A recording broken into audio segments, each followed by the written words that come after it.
सो अभी तक हमने देखा कि युजू खुद को गोली मारकर शूट कर लेता है और वहीं उसकी डेथ हो जाती है।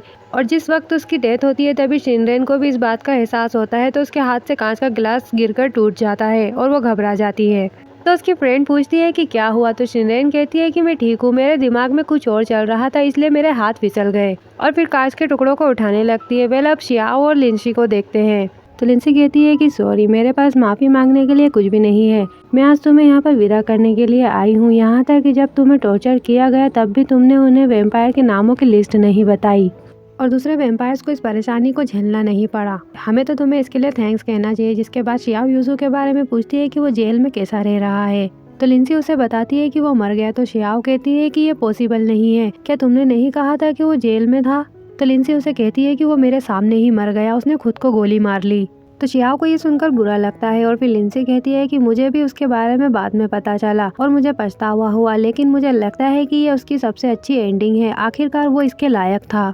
तो शियाओ भी इस पर ओके कहती है और कहती है कि अब मैं जा रही हूँ कहकर जाने लगती है और सोचते हुए कहती है कि इस दुनिया में हर किसी के पास जीने के लिए ज्यादा वजहें नहीं है। मेरे पास जीने के लिए कोई वजह नहीं थी, लेकिन अब मेरे पास है। हालांकि मरने के मुकाबले एक डिसअपॉइंटेड दुनिया में रहना ज्यादा मुश्किल होगा। और यही सब सोचते हुए वो आगे बढ़ रही होती है। वेल अब उसके बाद हमें श्रिया को दिखाते हैं जो कि हॉस्पिटल में होती है। तो उसका वैम्पायर दोस्त जो कि डॉक्टर है, तो वो कहता है कि मैंने सुना है कि उन्होंने तुम्हें किडनैप किया क्योंकि वो रिसर्च के लिए वैम्पायर्स का यूज करना चाहते थे। सच में बहुत सारे वैम्पायर्स पीड़ित थे। किस्मत से तुम ठीक हो और एक ही जाति के होने के नाते मुझे तुम्हारे लिए अच्छा महसूस हो रहा है। तो शिया उसे थैंक्स कहती है और वो कहता है कि तुम्हें डिस्चार्ज ले लेना चाहिए, नहीं तो दूसरे डॉक्टर जो वैम्पायर नहीं है उन्हें तुम्हारी फाइल देखकर शक होगा। तो शिया भी फिर ओके कहती है। तभी जियांग भी वहाँ पर आ जाता है। तो डॉक्टर जियांग से डिस्चार्ज फॉर्म भरने के लिए कहता है कि वो बस डर गई थी, उसे बिल्कुल भी चोट नहीं लगी थी। तो जियांग भी उसे थैंक्स कहता है और डॉक्टर के जाने के बाद जियांग शिया का हाथ पकड़कर और उसके हाथ पे चोट लगी देखकर कहता है कि क्या ये अभी भी दर्द करता है। तो शिया कहती है कि नहीं, इससे कोई नुकसान नहीं होता है। तो जियांग कहता है कि तुम ठीक नहीं लग रही थी इसलिए मैंने तुमसे नहीं पूछा, लेकिन ये नॉर्मल किडनैपिंग नहीं लग रही थी। तो शिया उसे कुछ भी नहीं बताती। तो वो कहता है कि अगर तुम मुझे नहीं बताना चाहती तो कोई बात नहीं, तुम जो भी कहोगी मैं उस पर यकीन करूंगा और तुम्हें प्रोटेक्ट करूंगा। तो शिया इस पर मुस्कुराकर कहती है कि तुम कपड़े बदलने नहीं गए, तुम ठीक नहीं लग रहे हो क्योंकि तुम अभी भी बहुत गंदे हो चुके हो। तो जियांग मुस्कुराकर कहता है कि अगर तुमने मुझे याद नहीं दिलाया होता तो मैं अपने जर्म फोबिया के बारे में भूल ही गया होता। और फिर शिया के फोरहेड पर किस करता है जिससे शिया भी खुश होती है। उसके बाद अब हम सिम्बा को देखते हैं जो कि अकेले बैठकर सोचता है कि मैं हमेशा ही अकेला रहता हूँ।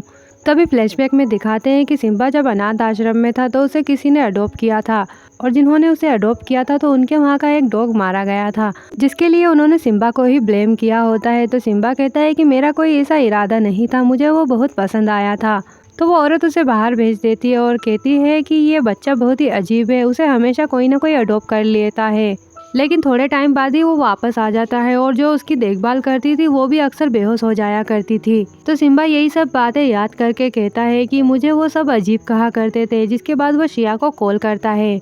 तो शिया जियांग के साथ में होती है, जिसके बाद वो सिम्बा का कॉल अटेंड करती है। तो सिम्बा कहता है कि हमने वेकेशन पर जाने के लिए बात की थी, चलो कल ही चलते हैं। तो शिया पूछती है कि इतना अचानक क्यों। तो सिम्बा सैड होकर कहता है कि कुछ नहीं, मैं बस थक गया हूँ, मैं चाहता हूँ कि तुम और शिहुआन मेरे साथ रिलैक्स करने के लिए कहीं बाहर चले। तो शिया भी फिर ओके कहती है और फिर कॉल कट होने के बाद सिम्बा भी सैड बैठ जाता है। वहीं शिया सिम्बा के लिए परेशान होकर कहती है कि मुझे उम्मीद है कि उसे कुछ नहीं हुआ होगा। तो जियांग पूछता है कि वो कौन था।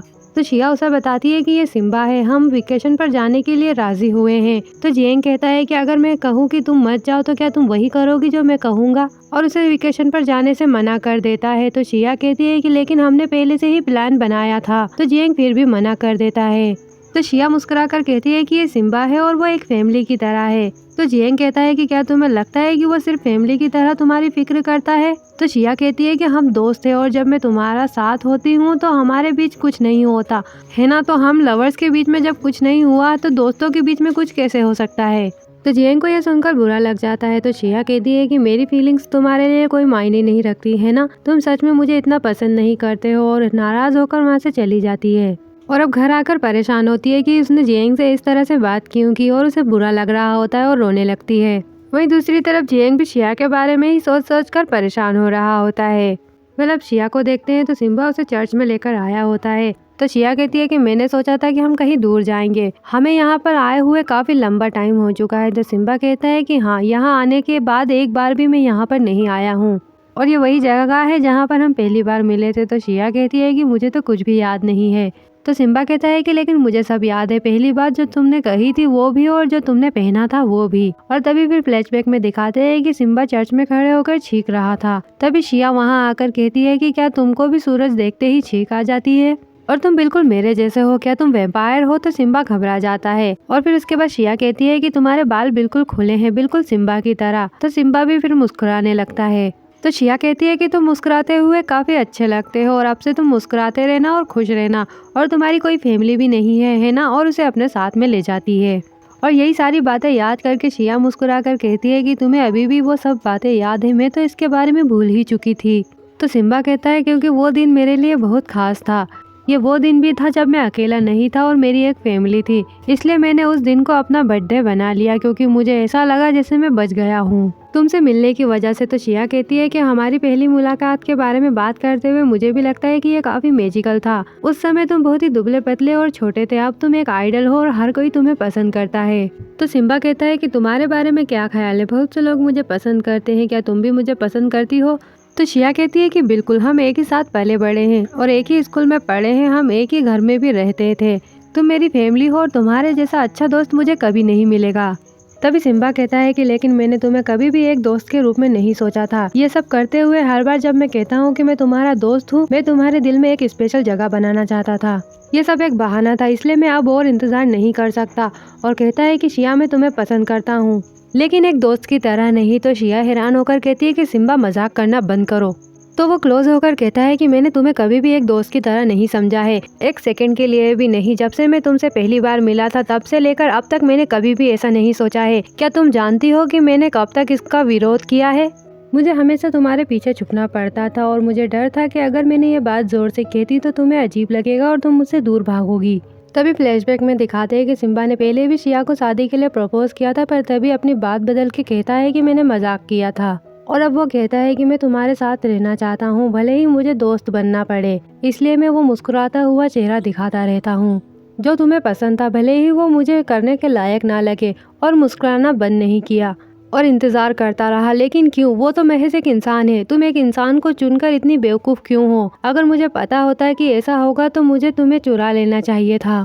तो शिया कुछ बोलने जाती उससे पहले ही सिम्बा कहता है कि शिया, मैं तुम्हें पसंद करता हूँ, अब मैं तुम्हारा दोस्त नहीं बना रहना चाहता। तो शिया सैड होकर कहती है कि मुझे माफ करना, मैं तुम्हारा लव एक्सेप्ट नहीं कर सकती, और चली जाती है। तो सिम्बा इस वजह से सैड होकर खड़ा रह जाता है, जिसके बाद शिहुआन आता है और डोर ओपन करने को कहता है। तो सिम्बा फिर आकर डोर ओपन करता है। तो शिहुआन कहता है कि तुम क्या कर रहे हो, तुम अपने फोन या मैसेज का जवाब क्यों नहीं दे रहे? पर शिहुआन सिम्बा को सैड देखकर कहता है कि क्या ये सब शिया की वजह से है? तो वो कुछ नहीं कहता। तो शिहुआन उसे हक करके कहता है कि तुम बेवकूफ़ आदमी हो। वे लोग उसके बाद जियांग को देखते हैं जो कि शिया के लिए परेशान होता है कि मैंने उससे क्या कह दिया था। तभी शिया आती है और कहती है कि जियांग, मुझे माफ़ करना, इतनी देर से आने के लिए मुझे दुख है, लेकिन मैं कल के लिए माफ़ी मांगना चाहती थी, क्या तुम अभी भी मुझसे नाराज़ हो? तो जियांग उसे अंदर खींच लेता है और उसे किस करने लगता है। तो शिया उसे रोकती है। तो वो कहता है कि शिया, मैं तुम्हें पागलों की तरह पसंद करता हूँ, मुझे माफ़ करना, और फिर से किस करने लगता है। पर तभी ज़्यादा एनर्जी ऑब्जर्व हो जाने की वजह से वो वहीं बेहोश हो जाता है। तो शिया उसके लिए परेशान हो जाती है और सीन यही कट होता है, जिसके बाद अब देखते हैं कि शिया शिहुआन से मिलती है। तो शिहुआन जियांग और शिया के रिलेशनशिप के बारे में उससे पूछता है। तो वो खुश होकर कहती है कि हम अच्छा कर रहे हैं, अब हम कई बार फिजिकल कांटेक्ट भी करते हैं। तभी शिहुआन कहता है कि शिया, हम लगभग एक दूसरे को 5 सालों से जानते हैं। तो शिया भी इस पर हाँ कहती है। तो वो कहता है कि शिया, क्या तुम्हें याद है कि सिम्बा ने हमें इंट्रोड्यूस कराया था?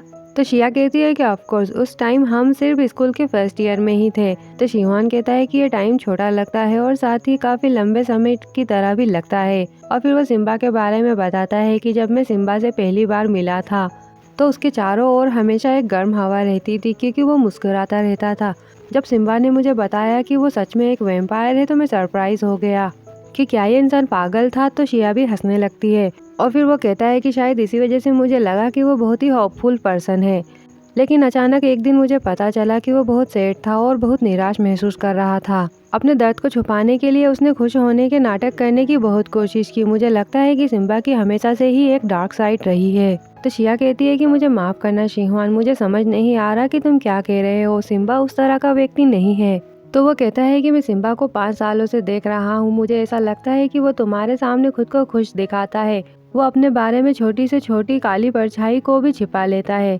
तो शिया कहती है कि क्या तुम ऐसा कह रहे हो कि जैसे कि वो हमेशा मेरे सामने एक्टिंग करता रहा है। तो शिवान कहता है कि नहीं, इसे डर से बाहर होना कहते हैं। वो तुम्हें अपनी डार्क साइड दिखाने की हिम्मत नहीं करता है। उसे डर है कि तुम उसे छोड़ दोगी। तो शिया घबरा कर कहती है कि बिल्कुल नहीं, हम दोस्त हैं, मैं उसे कैसे छोड़ सकती हूँ।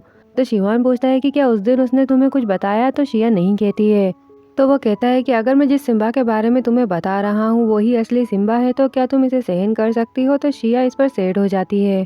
तो शिवान कहता है कि क्या तुम जानती हो कि सिम्बा सिम्बा नाम का ही इस्तेमाल क्यों करता है और अपना असली नाम यूज करने से मना क्यों कर देता है, क्योंकि ये नाम तुमने उसे दिया था, इसीलिए ये नाम उसके लिए बहुत कीमती होना चाहिए। तो शिया को भी ये सुनकर बुरा लगता है और ये सीन यहीं पर कट होता है, जिसके बाद अब देखते हैं कि शिया जियांग के घर पर होती है। तो जियांग उसे पहले पानी देता है और पूछता है कि क्या सिम्बा बीमार है। तो शिया नहीं कहती है। तो जियांग कहता है कि अगर तुम नहीं कहना चाहती तो कोई बात नहीं, मुझे बस उम्मीद है कि मैं एक ऐसा पर्सन बन सकता हूँ जिस पर तुम भरोसा कर सको। तो शिया कहती है कि दरअसल बात सिर्फ इतनी है कि सिम्बा और मेरे बीच का रिलेशनशिप थोड़ा अलग हो गया है। ऐसा लग रहा था जैसे मैंने अनजाने में ही उसे काफी टाइम से चोट पहुंचाई है और मुझे अब इसके बारे में पता चला है। तो जियांग कहता है कि क्या उसने तुम्हारे सामने अपनी फीलिंग कन्फेस की। तो शिया हैरान हो जाती है। तो जियांग मुस्कुराकर कहता है कि तुम्हें इसे मुझसे छुपाने की जरूरत नहीं है, मैंने पहले ही इसका अंदाजा लगा लिया था। हालांकि तुम सिर्फ उसे दोस्त मानती हो, वो मुझे जब भी देखता है अलर्ट हो जाता है। तुम एक काइंड पर्सन हो इसलिए तुमने ध्यान नहीं दिया होगा। तो शिया कहती है कि मैंने हमेशा ही उसे अपने दोस्त के रूप में ही समझा है, वो और मैं फैमिली की तरह है, इसलिए मैं इतनी उलझन में हूँ। तो जियांग पूछता है कि क्या तुमने उसे कभी एक्सेप्ट करने के बारे में नहीं सोचा। मेरा मतलब है कि उसकी फीलिंग को एक्सेप्ट करने के बारे में। इस तरह तुम दोनों पहले जैसे हो सकते हो। तो शिया कहती है कि तुम्हारा इससे क्या मतलब है, तुम वो पर्सन हो जिसे मैं प्यार करती हूँ। तो जियांग कहता है कि जब तक तुम्हारा दिल नहीं बदलता तब तक मैं ठीक हूँ, क्योंकि ये तुम्हारी गलती नहीं है कि तुमने इसे पहले नोटिस नहीं किया। इसके अलावा लोग सिर्फ वही चीजें देख सकते हैं जो वो देखना चाहते हैं। उसे लगता है कि सिर्फ वही चीजें सच है जिसे वो देख सकते हैं, इसलिए मुझे यकीन है कि वो शायद कुछ समय बाद ठीक हो जाएगा। तो शिया भी कहती है कि मैं समझती हूँ और अब मैं वापस जाऊंगी और गुड नाइट कहकर जाने लगती है। तो जियांग उसे रोक कर कहता है कि शिया बस आज रात यहीं सो जाओ। तो शिया हैरान हो जाती है। तो जियांग घबरा कर कहता है कि मुझे किसी और चीज से मतलब नहीं है, मुझे डर है कि आज तुम सैड होगी इसलिए मैं तुम्हारे साथ रहना चाहता हूँ। तो शिया भी मान जाती है। अब नेक्स्ट मॉर्निंग देखते हैं कि शिया जियांग को अपने पास सोया हुआ देखकर हैरान हो जाती है। तभी उसे याद आता है कि मैं कल जियांग के घर पर सोने के लिए राजी हुई थी और जियांग को देखकर कहती है कि जिस तरह वो अपनी नींद में दिखता है वो कितना हैंडसम है, ये कितनी गहरी नींद में सो रहा है, क्या वो कल रात थका हुआ था, बेहतर होगा कि इसे ना जगाऊं। और उसे प्यार से देखने लगती है। अब उसके बाद देखते हैं कि शिया शिहुआन से मिलकर कहती है कि मैंने उन बातों के बारे में बहुत सोचा जो तुमने मुझे कल रात बताई थी सिम्बा के बारे में। तो शिहुआन कहता है कि इसके बारे में तुम्हारा क्या ख्याल है, क्या तुमने डिसीजन लिया। तो शिया कहती है कि मैं नहीं जानती, मैं खुद बहुत उलझन में हूँ। मैं इमेजिन नहीं कर सकती कि सिम्बा ने उसके दिल में मेरी वजह से कितना दर्द सहा है। मुझे पता है कि मैंने उसे निराश किया, मैं अभी भी जियांग से प्यार करती हूँ। अगर मैं सिम्बा को और दर्द नहीं पहुंचाना चाहती हूँ तो मुझे खुद का और सच्चाई का सामना करना होगा। सिम्बा मेरा सबसे अच्छा दोस्त है, ये एक सच्चाई है और फ्यूचर में भी कभी नहीं बदलेगी, लेकिन मेरे मन में सच में उसके लिए एक दोस्त के अलावा कोई और फीलिंग नहीं है। तो शिवान कहता है कि शिया ये अच्छी बात है कि ये तुम हो और लालची ना होने के लिए थैंक्स, लेकिन अगर तुम दोनों दोस्त बने रहे तो उसे बहुत दर्द होगा। शायद वो कुछ टाइम बाद ठीक हो जाएगा और सभी चीजें भूल जाएगा, जिसके बाद तुम दोनों पहले जैसे हो सकते हो, जैसे तुम हुआ करते थे। मैं हमेशा उसकी देखभाल करने के लिए उसके साथ रहूंगा, तुम फिक्र मत करो। और फिर शिया को घर छोड़ने के लिए पूछता है तो शिया मना करती है कि ये बस पास में ही है, बस अब मैं वापस चलती हूँ कहकर जाने लगती है। तो शिवान कहता है कि शिया क्या मैं तुमसे एक क्वेश्चन पूछ सकता हूँ, तुम्हें वो आदमी क्यों पसंद है, क्या ये उसकी एनर्जी और उसके अच्छे टेस्ट की वजह से है। तो शिया कहती है कि पहले तो ये सब उसी वजह से था, लेकिन अभी मुझे नहीं पता कि क्यों, मुझे बस वो पसंद है। और वहाँ से जाने लगती है, जिसके बाद अब वो जियांग से मिलती है और कहती है कि तुम यहाँ पर क्यों हो। तो वो कहता है कि मैं यहाँ तुम्हारा वेट कर रहा हूँ, अगर मैं तुमसे टकरा जाऊँ तो मैं अपनी किस्मत आजमा रहा हूँ और चलो साथ में घर चलते हैं। और साथ में चलने लगते हैं। तो शिया कहती है कि मैंने इसका पता लगा लिया है, इससे कोई फ़र्क नहीं पड़ता कि लोग मुझे कैसे देखते हैं, कि कितने लोग मेरे खिलाफ हैं, हमें एक साथ रहना होगा। तो जियांग कहता है कि तुम ऐसा क्यों कह रही हो, क्या कोई है जो हमारे अगेंस्ट है? तो शिया कहती है कि कोई नहीं, मैं बस ऐसे ही कह रही हूँ। तो वो कहता है कि मैं सच में तुम्हारे साथ खुश हूँ। तो शिया भी मुस्कुरा कर कहती है कि मैं भी। वेल, अब देखते हैं कि सभी अपनी अपनी लाइफ में सेटल हो जाते हैं और अब देखते हैं कि जियांग के फ़ोन में एक मैसेज आता है कि शिया एक वैम्पायर है, इंसान नहीं। और बस फिर इसी सीन के साथ पार्ट 19 यहीं पर एंड होता है। एंड आई होप कि आपको वीडियो और ड्रामा एक्सप्लेनेशन अच्छा लगा हो। तो इसके नेक्स्ट पार्ट के लिए मेरे वीडियो को हाइप ज़रूर करें ताकि मेरे वीडियोस और भी लोगों तक पहुंच सके। और वीडियो काफ़ी देर से बना है, इसके लिए मैं माफ़ी चाहती हूँ क्योंकि मुझे कुछ प्रॉब्लम्स आ गई थी। I am sorry for that. तो मिलते हैं नेक्स्ट वीडियो में, तब तक के लिए bye bye and thank you.